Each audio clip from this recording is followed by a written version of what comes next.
Hello दोस्तों, ओम नमः शिवाय। आज मैं फिर से अपने यूट्यूब चैनल स्पिरिचुअल टॉक के माध्यम से अध्यात्म के साथ साथ ईश्वर में विश्वास विषय पर अपने विचार रखने के लिए प्रस्तुत हुआ हूँ। जिन लोगों ने अभी तक मेरे चैनल को सब्सक्राइब नहीं किया है, देखा नहीं है, उनसे पुनः निवेदन है कि मेरे विचारों को सुने और यदि कोई भी एक शब्द आपके जीवन में परिवर्तन ला सकता है तो मैं समझूंगा कि मेरा प्रयास सार्थक रहा। दोस्तों, हम सभी कहते हैं कि इस पूरे संसार को, जगत को, सृष्टि को ईश्वर चला रहा है। ईश्वर ही हमारा जन्मदाता है।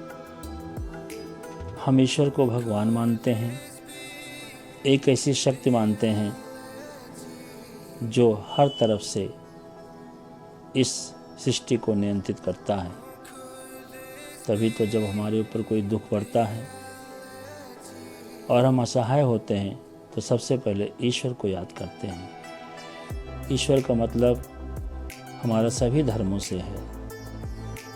जो मुस्लिम भाई बहन हैं वो अल्लाह को याद करते हैं, जो ईसाई हैं वो जीसस को याद करते हैं, जो हिंदू भाई बहन हैं वो अपने ईश्वर को, अपनी देवी को, अपने आराध्य को याद करते हैं, तथा जो हमारे सिख भाई बहन हैं वो वाहेगुरु को याद करते हैं।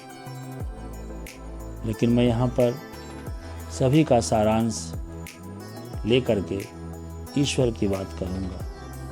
इस बात को अन्यथा मत लीजिएगा। जब मैं ईश्वर की बात करूँगा तो वहाँ पर सभी धर्म सम्मिलित हैं। मैं आपसे इतना कहना चाहता हूँ कि ईश्वर कहाँ है, इसका उत्तर ढूंढने के लिए सबसे पहले आपको अपने से प्रश्न करना है कि आप कौन हो। हु एम आई, मैं कौन हूँ। क्या मुझे बनाने वाला कोई ईश्वर है, अल्लाह है, खुदा है, भगवान है, जीसस है, या मुझे बनाने वाले मेरे माता पिता हैं। इस समाज में मैं पैदा हुआ हूँ, वो समाज है। तो सबसे पहले जब आप अपने इस प्रश्न के ऊपर आएंगे और इसका चिंतन मनन करेंगे कि मैं कौन हूँ, और आप एकदम से इसका प्रश्न का उत्तर नहीं पाएंगे तो आपको अपने अध्यात्म की किताबों को पढ़ना पड़ेगा। जिस धर्म से भी आप जुड़े हुए हों उसकी किताबों को पढ़ना पड़ेगा। आपने तो उसको इकट्ठा करके अलमारियों में रख दिया, लाल और पीले कपड़ों में बांध के रख दिया। कभी आपको अवसर नहीं मिलता है कि उसको हम पढ़ें। हम गर्व से कहते हैं हिंदू हैं, हम गर्व से कहते हैं मुसलमान हैं, हम गर्व से कहते हैं जीसस हैं, ईसाई हैं, हम गर्व से कहते हैं कि हम किसी भी धर्म के हैं, लेकिन उस धर्म में बताए गए सिद्धांतों को हम नहीं पढ़ते हैं। तो हम कैसे समझ पाएंगे कि हम कौन हैं, हमारा नियंता कौन है, हमारा बनाने वाला कौन है। दोस्तों, जिनको हम जानते हैं कि हमारे पिता हैं, हमारे माता हैं, हमारे भाई बहन हैं, वो वास्तव में इस भौतिक संसार के माता पिता और भाई बहन हैं। जिस परिवार में हम रहते हैं उस परिवार के माता पिता हैं हमारे। उनका काम था, उनका कर्म था जन्म देना। उन्होंने हमें इस संसार में जन्म देके मनुष्य रूप में पहुंचा दिया। हमारे कुछ कर्म अच्छे थे कि हम आज मनुष्य का तन पा गए, और फिर भी हम अपने उस ईश्वर को नहीं मानते हैं, और मानते भी हैं तो क्षणिक रूप में उनको याद करते हैं जब हमारे ऊपर कोई कष्ट आता है। कबीर ने कितनी बढ़िया बात कही थी। 2 ही लाइन में सारी बातों को उन्होंने कह दिया था कि दुख में सुमिरन सब करें, सुख में करे न कोय, जो सुख में सुमिरन करे दुख काहे को होए। ये सारी बातें वे लोग लिख के चले गए जिन्होंने हमें ये याद दिलाने की कोशिश की कि ईश्वर कहीं ना कहीं है।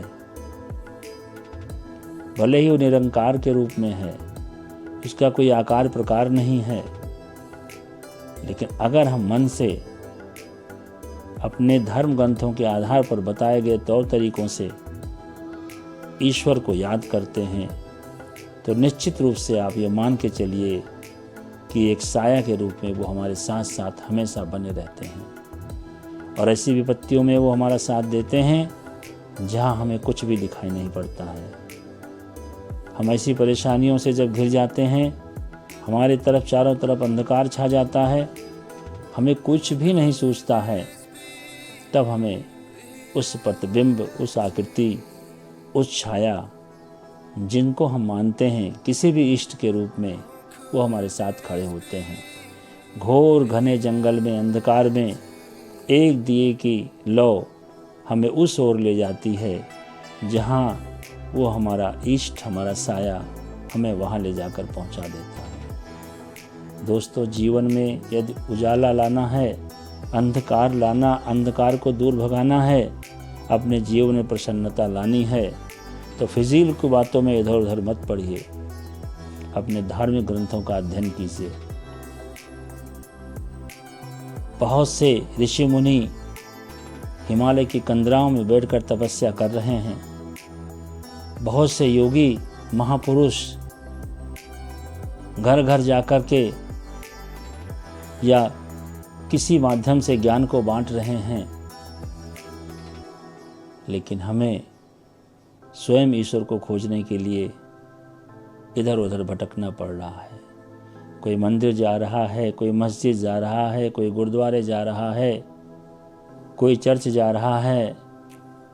सब लोग जा रहे हैं, गर्व से जा रहे हैं कि हम ईश्वर की प्रार्थना में जा रहे हैं, अभी हम ईश्वर को पाके आएंगे।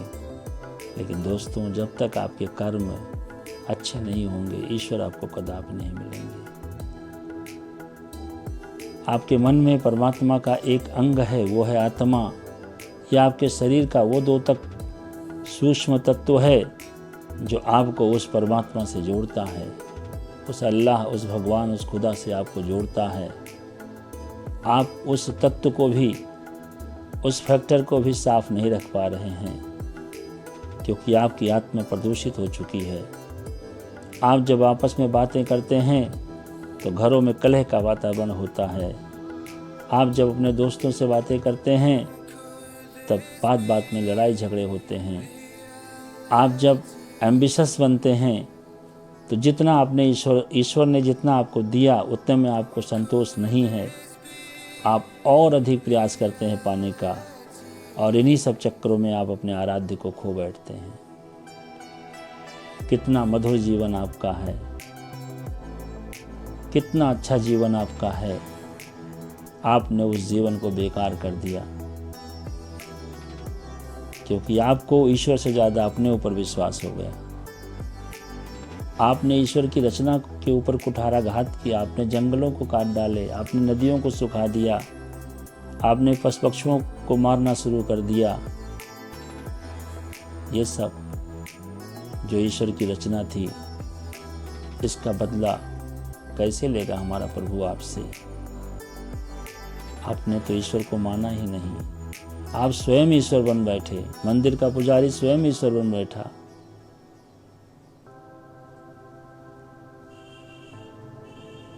मस्जिद में अजान देने वाला मुल्ला स्वयं खुदा बन बैठा।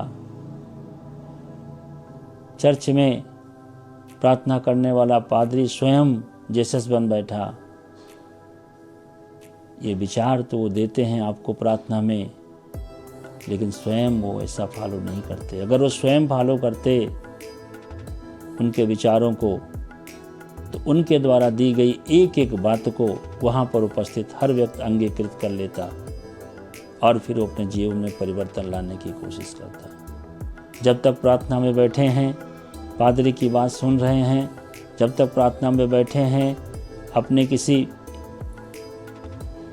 महान महात्मा की बात, संत की बात सुन रहे हैं, जब तक हम मस्जिदों में नमाज पढ़ने के बाद बैठे हुए उस बात को जो वहाँ के मौलाना हमें बता रहे हैं उनको हम सुन रहे हैं, तब तक हमारे अंदर है। और उसके बाद वहाँ से निकलते ही हम सब चीज़ों को भूल जाते हैं, अपने फिर उसी प्रपंच में पड़ जाते हैं। काश एक बात भी हम उसे उतार पाते तो हमारा जीवन कम से कम 60 वर्ष का तो है ही औसत आयु में, तो हमारे अंदर 60-100 गुण आ चुके होते। फिर इस संसार में कहाँ लड़ाई झगड़ा होता, कहाँ एक दूसरे के हम दुश्मन बनते, चारों तरफ प्यार ही प्यार फैलता। और ईश्वर ने भी, परमात्मा ने भी, अल्लाह खुदा ने भी इन सब को भी सताया गया है। आप अपने धार्मिक ग्रंथों का अध्ययन करके देखिए, लेकिन ये कभी हिम्मत नहीं हारे, सत्य मार्ग को इन्होंने नहीं छोड़ा और सत्य मार्ग पर चलते चलते इन्होंने उस मंजिल को पा लिया जिसके कारण आज हम सब उनका नाम लेते हैं। भाइयों और बहनों, ईश्वर को पाने का सबसे बड़ा रास्ता है विश्वास। अपने अंदर यदि आप उसके प्रति विश्वास पैदा करते हो, कहीं कहीं आपको लगता है कि ईश्वर ने हमारे साथ गुनाह किया है, लेकिन वो गुनाह नहीं, वो आपको सचेत कर रहा है कि आप सत्य मार्ग पर आ जाओ। 99% लोग गलत रास्तों पर विचरण कर रहे हैं। एक दिन मैंने अपने दृष्टांत में बताया था कि ईश्वर आपके अंदर है, आपके पास ही है, लेकिन आप उसे पहचान नहीं पा रहे हो, उसे अपना आराध्य नहीं बना पा रहे हो। ईश्वर को भी अपने उस शिष्य की ज़रूरत होती है जो शिष्य उसको तन मन धन सबसे समर्पित रहता है, अपने कर्म से समर्पित रहता है। तो ईश्वर को भी मजबूर होना पड़ता है अपने उस भक्त की मदद करने के लिए। आप ऐसे भक्त बनकर दिखाओ। आप क्यों नशे की तरफ जा रहे हो? आप क्यों ऐसे काम कर रहे हो जो आपके शरीर के लिए हानिकारक है? आप ऐसे पथभ्रष्टों के साथ क्यों घूम रहे हो जहाँ ना कोई संसार है, जहाँ ना कोई प्रतिमा है और जहाँ ना कोई जीवन है? ऐसे संघियों का साथ क्यों कर रहे हो? ऐसे लोगों के साथ क्यों विचरण कर रहे हो जहाँ पर एमलेस होकर के आप जानवरों की तरह इधर उधर भटक रहे हो? आज हमारा युवा, आज हमारे विचारक उन युवाओं को समझा तक नहीं पा रहे हैं कि आपका रास्ता अमुक है, आप उस रास्ते पर चलना चाहिए। संघ से मेरा तात्पर्य उन लोगों के समूहों से है जो लोग इकट्ठा होकर के गलत गलत बातें करते हैं और फिर दूसरों को भी उस ओर आकर्षित कर लेते हैं। संसार में आकर्षण बहुत है। भगवान ने आपको 5 इंद्रियां दी हैं, आँख, कान, नाक, जीवा और त्वचा। यदि आप इन 5 इंद्रियों को अपने वश में कर लो, किसी भी तरह से प्रयास करके करो, तो आप उस परमात्मा के एक अंग बन सकते हो, नेक इंसान बन सकते हो। इधर उधर आपको भटकने की कोई ज़रूरत नहीं है। सिर्फ आप घर में रह के ही अपने कर्म द्वारा उस परमात्मा को पा सकते हो। बस शर्त ये है कि आपको विश्वास होना चाहिए। आज से आपने प्रक्रिया शुरू की और कल ही उसका परिणाम पाना चाहते हो तो यह तो असंभव है। ऐसा कभी नहीं हुआ है। आपको कोई बीमारी होती है तो अस्पताल में कम से कम 1 हफ्ते तो आप एडमिट रहते ही हो। गंभीर बीमारी के बाद तब आपको छुट्टी मिलती है। ऐसे ही परमात्मा भी पहले आपकी परीक्षा लेता है। आपका खुदा आपकी परीक्षा लेता है, आपको नेक बंदा बनाना सिखाता है। आपका जेसस आपकी परीक्षा लेता है, तो पहले तो परीक्षा से गुजरोगे ही, क्योंकि अभी तक तो आपने जीवन में नरक ही नरक ढोया है। अब सत्य मार्ग को आपने अपनाने की चेष्टा की है, बहुत बाधाएं आएंगी उसमें। जब आप पूजा की तरफ जाओगे तो कोई ना कोई बुलाने आपको आ जाएगा, तो आप डिस्टर्ब होगे। मत होइए डिस्टर्ब, परेशान मत होइए। अपने मन से अपने कर्म को करते हुए, जो भी विधाता ने आपके लिए कर्म दिया है उस कर्म को करते हुए बिल्कुल निराश मत होइए। और एक दिन ऐसा आएगा जब आपकी विपद परिस्थितियों में कोई साथ न दे, लेकिन आपका वो सही सच्चा साथी आपके साथ में खड़ा रहेगा। विश्वास को अपना लीजिए। हम विश्वास के मानते हैं तभी तो जाके पत्थर की पूजा करते हैं। हम विश्वास को मानते हैं तभी तो हम जाकर के नमाज को पढ़ते हैं। क्या है, ये भी तो इबादत ही है। हम विश्वास को मानते हैं तभी तो चर्च में जाकर के ईसा मसीह के द्वारा दिए गए संदेशों को सुनते हैं। हमारा विश्वास ही है कि हमें ईश्वर के नज़दीक ले जाता है। एकमात्र साधन अगर आपका है कहीं भी तो आपका विश्वास है। जब आपके अंदर विश्वास नहीं रहेगा तो आपको ईश्वर की प्राप्ति नहीं होगी। बहुत से लोग आपको तरह तरह की बातें बताएंगे, मूर्ति पूजा मत करो, मूर्ति को जाकर के कहीं गंगा नदी में, सरजू नदी में फेंक आओ, इससे कुछ नहीं होगा। ऐसा कदापि मत करना।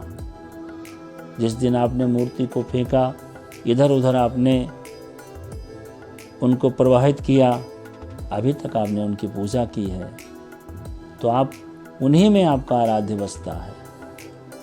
उन्हीं प्रतिबिंबों के सहारे तो आप जीवित हैं। ये तो सब जानते हैं कि ईश्वर निरंकार है, उसका कोई आकार और प्रकार नहीं है। अगर वो आकार प्रकार वाला ईश्वर होता तो हमें तो दिखाई पड़ता। हमसे अच्छे अच्छे सच्चे सच्चे भक्त संसार में घूम रहे हैं, उनके लिए कठोर तपस्या कर रहे हैं। हिमालय पर्वत, हिमालय की कंदराओं में बैठ करके वो उनको खोज रहे हैं, लेकिन मिल कहाँ रहा है उनको।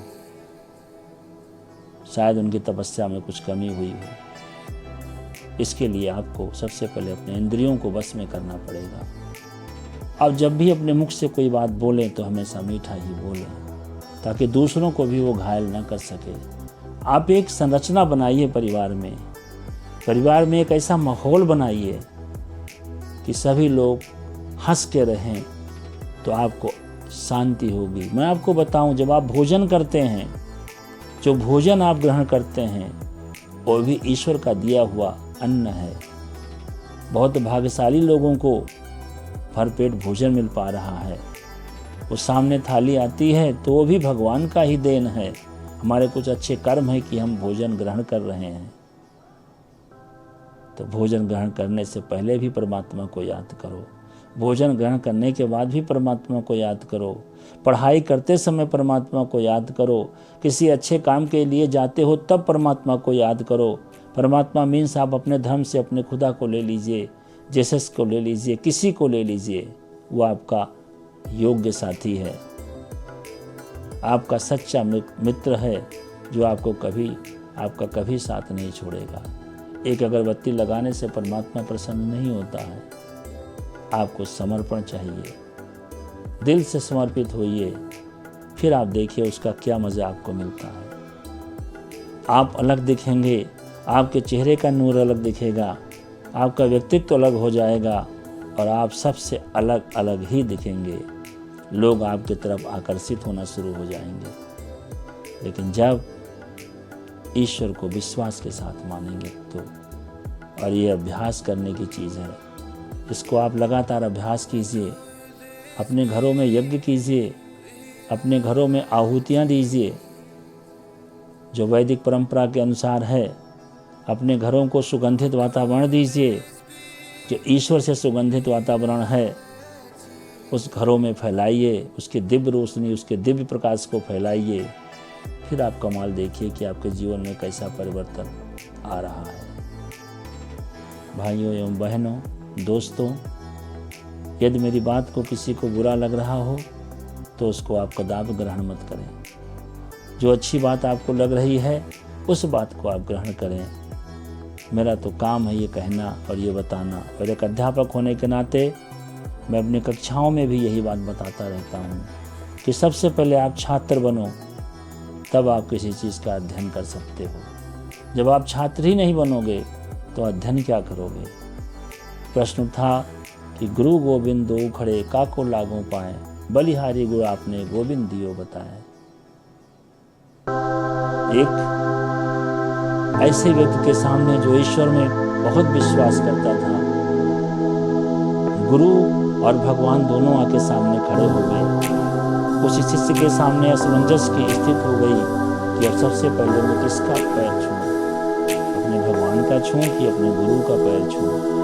तत्काल उसके मन में उत्तर दिया, सबसे पहले अपने गुरु का परिचय, क्योंकि उसी गुरु ने आपको इस परमात्मा के बारे में